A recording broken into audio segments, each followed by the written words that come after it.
Hello అండి. నేను పెట్టిన వీడియోలో ఒక శారీ చూపించి 2 లెహెంగాస్ కుట్టాలి అని చెప్పాను కదా.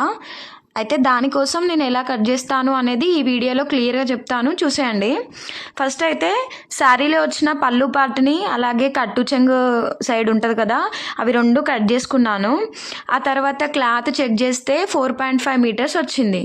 ఇప్పుడు దీనితో ఇద్దరికి కుట్టాలి అనమాట.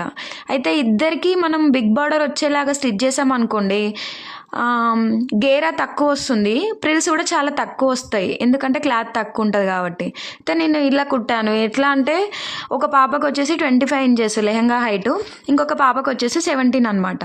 అయితే 25 ఇంచెస్కి నేను ఒక 2 ఇంచెస్ ఎక్స్ట్రా యాడ్ చేసుకొని బిగ్ బార్డర్ సైడు ఒకరికి కట్ చేసుకున్నాను.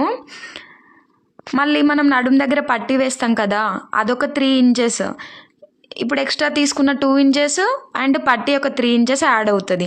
ఈ 5 ఇంచెస్ని నేను బార్డర్ కింద పట్టి వేస్తాను. ఒకవేళ లెహంగా చిన్నగా అయినా విప్పుకోవచ్చు అనమాట, ఇంకా కొద్ది రోజులు ఎక్స్ట్రా యూజ్ చేసుకోవచ్చు.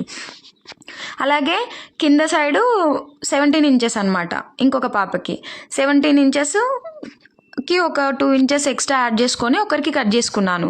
అయితే వాళ్ళు ఏమన్నారంటే పట్టి వద్దు, ఎక్స్ట్రా పట్టి ఏం వద్దు, ఎక్కువ సార్లు యూజ్ చేయం కదా, 3-4 టైమ్స్కి వస్తుంది కదా అన్నట్టు చెప్పారు. అందుకే క్లాత్ ఎందుకు వేస్ట్ చేయడం అనేసి నేను పైన ఒకరికి కింద ఒకరికి కట్ చేశాను అనమాట. అయితే సేమ్ చిన్న పాప లెహంగాకి కూడా మనం నడుము దగ్గర 3 ఇంచెస్ పట్టి వేస్తాం కదా, 3 ఇంచెస్, ఆ 3 ఇంచెస్ని బార్డర్ కింద పట్టి వేస్తాను. అట్లా ఇంకో కొద్ది రోజులు యూజ్ చేసుకునేలాగా ఉంటుంది. సేమ్ లైనింగ్ కూడా అలాగే కట్ చేసుకోవాలి. నేను లైనింగ్ వచ్చేసి క్రేప్ యూజ్ చేశాను. 2.5 మీటర్స్ తీసుకున్నాను లైనింగ్. 2.5 మీటర్స్లో ఇద్దరికి కట్ చేశాను అనమాట. సేమ్ మనం మెయిన్ ఫ్యాబ్రిక్ అంటే లైనింగ్ ఒక 2 to 3 ఇంచెస్ తక్కువ తీసుకుంటాం కదా, సో నాకు సరిపోయింది. 2.5 మీటర్స్ ఇద్దరికి సరిపోయింది. ఇది నేను ఎలా స్టిచ్ చేశాను అనేది నెక్స్ట్ వీడియోలో అప్లోడ్ చేస్తాను, చూసేయండి. వీడియో నచ్చితే చిన్న లైక్ చేయండి.